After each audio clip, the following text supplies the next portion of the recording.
Hi ഓഹോ എല്ലാവർക്കും സ്വാഗതം. കസ്റ്റംസ് നിയമം കേൾക്കുമ്പോൾ തന്നെ എന്തോ വലിയൊരു സംഭവമാണെന്ന് തോന്നുന്നുണ്ടല്ലേ? പക്ഷെ പേടിക്കേണ്ട, നമുക്കിത് വളരെ ലളിതമായി ഒന്ന് പൊളിച്ചെടുക്കാം. നമ്മൾ വാങ്ങുന്ന, അതിർത്തി കടന്നെത്തുന്ന ഓരോ സാധനത്തിന് പിന്നിലൊരു കഥയുണ്ട്. ആ കഥയ്ക്ക് പിന്നിലെ നിയമത്തിന്റെ വഴികളിലേക്ക് നമുക്കൊന്ന് പോയി നോക്കിയാലോ? നിങ്ങൾ എപ്പോഴെങ്കിലും ആലോചിച്ചിട്ടുണ്ടോ, ആ വിദേശത്തു നിന്നും ഓർഡർ ചെയ്ത പാക്കേജ് എങ്ങനെയാണ് നമ്മുടെ വീട്ടുവാതിൽക്കൽ കൃത്യമായി എത്തുന്നത് എന്ന്? അല്ലെങ്കിൽ ഈ ആഗോള വ്യാപാരം നടക്കുന്നത് വെറുതെ അങ്ങ് സാധനങ്ങൾ അങ്ങോട്ടും ഇങ്ങോട്ടും അയച്ചിട്ടാണോ? ഒരിക്കലുമല്ല, അതിനൊക്കെ കൃത്യമായ നിയമങ്ങളുണ്ട്. അപ്പോൾ എന്തൊക്കെയാണ് ആ നിയമങ്ങൾ? നമുക്ക് നോക്കാം. അപ്പോൾ നമുക്ക് നമ്മുടെ കഥയുടെ ആദ്യത്തെ ഭാഗത്തേക്ക് കടക്കാം. ഓരോ ഉൽപ്പന്നത്തിൻ്റെയും ഈ യാത്രയെ നിയന്ത്രിക്കുന്നത് ഒരൊറ്റ നിയമപുസ്തകമാണ്. അതാണ് കസ്റ്റംസ് നിയമം. അതിലെ ഏറ്റവും അടിസ്ഥാനപരമായ കുറച്ച് കാര്യങ്ങൾ എന്തൊക്കെയാണെന്ന് നമുക്കാദ്യം നോക്കാം, അല്ലേ? ആഗോള വ്യാപാരമെന്ന് പറയുമ്പോൾ അതിലേറ്റവും പ്രധാനപ്പെട്ട രണ്ട് വാക്കുകളാണ് ഇറക്കുമതിയും കയറ്റുമതിയും. സിമ്പിളായി പറഞ്ഞാൽ ഇറക്കുമതിയെന്ന് വെച്ചാൽ പുറത്തുള്ളൊരു സ്ഥലത്തുനിന്ന് നമ്മുടെ രാജ്യത്തേക്ക് സാധനങ്ങൾ കൊണ്ടുവരുന്നത്. കയറ്റുമതിയോ നേരെ തിരിച്ച് നമ്മുടെ രാജ്യത്തുനിന്ന് പുറത്തേക്ക് സാധനങ്ങൾ കൊണ്ടുപോകുന്നത്. സിമ്പിളല്ലേ?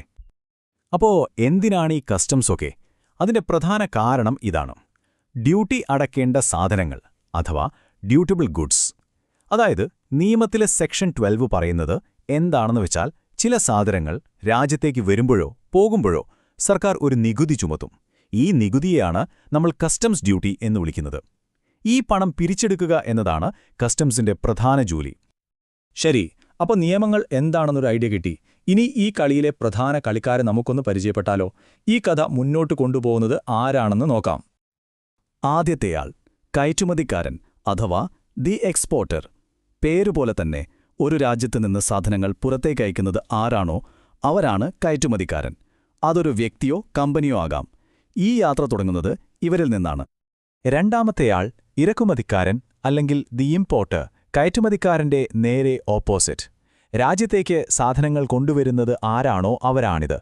ഫിനിഷിംഗ് ലൈനിൽ ഈ ഉൽപ്പന്നത്തിനു വേണ്ടി കാത്തിരിക്കുന്നത് ഇറക്കുമതിക്കാരനാണ്. ഇനി വരുന്നത് നമ്മുടെ കഥയിലെ ഏറ്റവും പ്രധാനപ്പെട്ട ആൾ, കസ്റ്റംസ് ഓഫീസർ. ഒരു ഫുട്ബോൾ കളിയിലെ റഫറിയുടെ റോളാണ് ഇദ്ദേഹത്തിന്. ഈ അന്താരാഷ്ട്ര വ്യാപാരം എന്ന കളിയിൽ എല്ലാവരും നിയമങ്ങൾ പാലിക്കുന്നുണ്ടോ എന്ന് നോക്കുന്നത് ഈ ഓഫീസറാണ്. നികുതി കണക്കാക്കുന്നതും വരുന്ന സാധനങ്ങൾ നിയമപരമാണോ എന്ന് ഉറപ്പാക്കുന്നതുമെല്ലാം ഇവരുടെ ജോലിയാണ്. പക്ഷേ ഇതൊരൊറ്റ കസ്റ്റംസ് ഓഫീസറുടെ മാത്രം കളിയല്ല കേട്ടോ. കസ്റ്റംസ് നിയമത്തിലെ സെക്ഷൻ 3 അനുസരിച്ച് ഇത് വലിയൊരു ടീമാണ്. പല തട്ടുകളിലുള്ള ഉദ്യോഗസ്ഥർ ചേർന്ന ഒരു വലിയ സംവിധാനം. നോക്കൂ, ഏറ്റവും മുകളിൽ ചീഫ് കമ്മീഷണർ ഉണ്ടാകും. അതിന് താഴെ ഓരോ പോർട്ട് അല്ലെങ്കിൽ എയർപോർട്ട് പോലുള്ള സ്ഥലങ്ങളുടെ ചുമതലയുള്ള കമ്മീഷണർമാർ. പിന്നെ വരുന്നു അസിസ്റ്റന്റ്, ഡെപ്യൂട്ടി കമ്മീഷണർമാർ. ഏറ്റവും താഴെ ഫീൽഡിൽ ജോലി ചെയ്യുന്ന പ്രോപ്പർ ഓഫീസർ. അപ്പോൾ ഇങ്ങനൊരു ചെയിൻ ഓഫ് കമാൻഡാണ് ഈ സിസ്റ്റം പ്രവർത്തിപ്പിക്കുന്നത്. ഓക്കെ, അപ്പോൾ കളിക്കാരെയൊക്കെ പരിചയപ്പെട്ടില്ലേ? ഇനി നമ്മുടെ ഉൽപ്പന്നം അതിന്റെ യഥാർത്ഥ യാത്ര തുടങ്ങാൻ പോവുകയാണ്. അതിർത്തി കടക്കാൻ തയ്യാറായി കഴിഞ്ഞു. സാധനങ്ങൾ എങ്ങനെയാണ് യാത്ര ചെയ്യുന്നത്? നിയമത്തിൽ അതിനെ കൺവെയൻസ് എന്നാണ് പറയുന്നത്. അതായത് ഏത് വാഹനത്തിലാണോ ഈ സാധനങ്ങൾ വരുന്നത് അതൊരു കപ്പലാകാം, വിമാനമാകാം, അല്ലെങ്കിൽ ഒരു ട്രക്ക് പോലുമാകാം. നമ്മളൊരു രാജ്യത്ത് നിന്ന് മറ്റൊരു രാജ്യത്തേക്ക് പോകുമ്പോൾ പാസ്പോർട്ട് വേണ്ടേ? അതുപോലെ തന്നെയാണ് സാധനങ്ങളുടെ കാര്യവും. അവയ്ക്കും വേണം ചില ഡോക്യുമെന്റ്സ്. കയറ്റുമതി ചെയ്യുകയാണെങ്കിൽ ഒരു ഷിപ്പിംഗ് ബിൽ, ഇറക്കുമതി ചെയ്യുകയാണെങ്കിൽ ബിൽ ഓഫ് എൻട്രി. ഇനി ഈ സാധനം കൊണ്ടുവരുന്ന വാഹനത്തിന് ഒരു അറൈവൽ മാനിഫെസ്റ്റോം നിർബന്ധമാണ്. അങ്ങനെ നമ്മുടെ പ്രൊഡക്റ്റ് യാത്ര ചെയ്ത് അവസാനം അതിർത്തിയിലെത്തിയിരിക്കുന്നു. ഇനിയാണ് യാത്രയിലെ ഏറ്റവും നിർണായകമായ ഭാഗം. ഇവിടെയാണ് ശരിക്കും കളി മാറാൻ പോകുന്നത്. അതെ, ഇതാണ് ഏറ്റവും പ്രധാനപ്പെട്ട സ്റ്റെപ്പ്. കാരണം ഇവിടെയാണ് നമ്മുടെ കസ്റ്റംസ് ഓഫീസർ ചിത്രത്തിലേക്ക് വരുന്നത്. അദ്ദേഹം ഈ സാധനവും അതിന്റെ കൂടെയുള്ള പേപ്പറുകളുമൊക്കെ വിശദമായി പരിശോധിക്കാൻ തുടങ്ങും. ഈയൊരു പ്രോസസ്സിനെയാണ് നിയമത്തിൽ അസസ്മെന്റ് എന്ന് പറയുന്നത്. മലയാളത്തിൽ നമുക്ക് വിലയിരുത്തൽ എന്ന് പറയാം.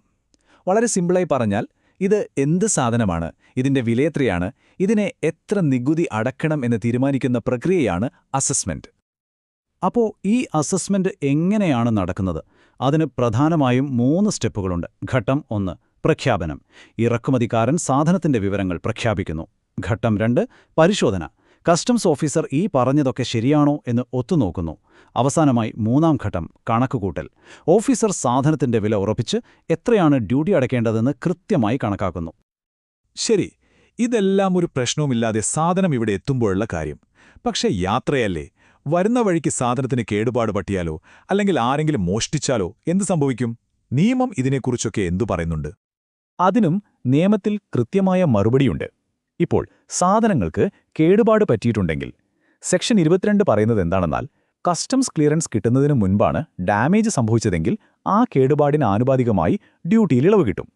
ഇതൊരു നല്ല കാര്യമല്ലേ? ഇനി മോഷണം പോയാലോ?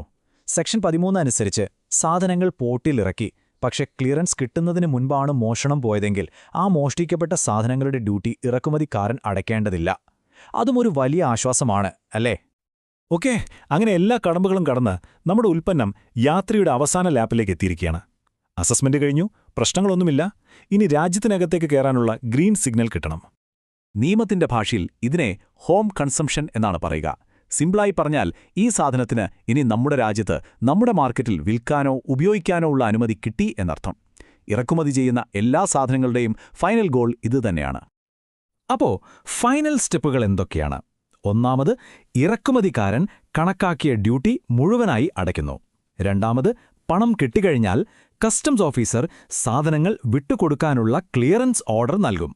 അങ്ങനെ ആ നീണ്ട യാത്ര ഇവിടെ അവസാനിക്കുന്നു. ആ പ്രൊഡക്റ്റ് ഫ്രീയായി അവസാനം നിങ്ങളിലേക്കെത്താൻ തയ്യാറായി കഴിഞ്ഞു. അപ്പോ എന്താണിതിൽ നിന്ന് നമ്മൾ മനസ്സിലാക്കേണ്ടത്?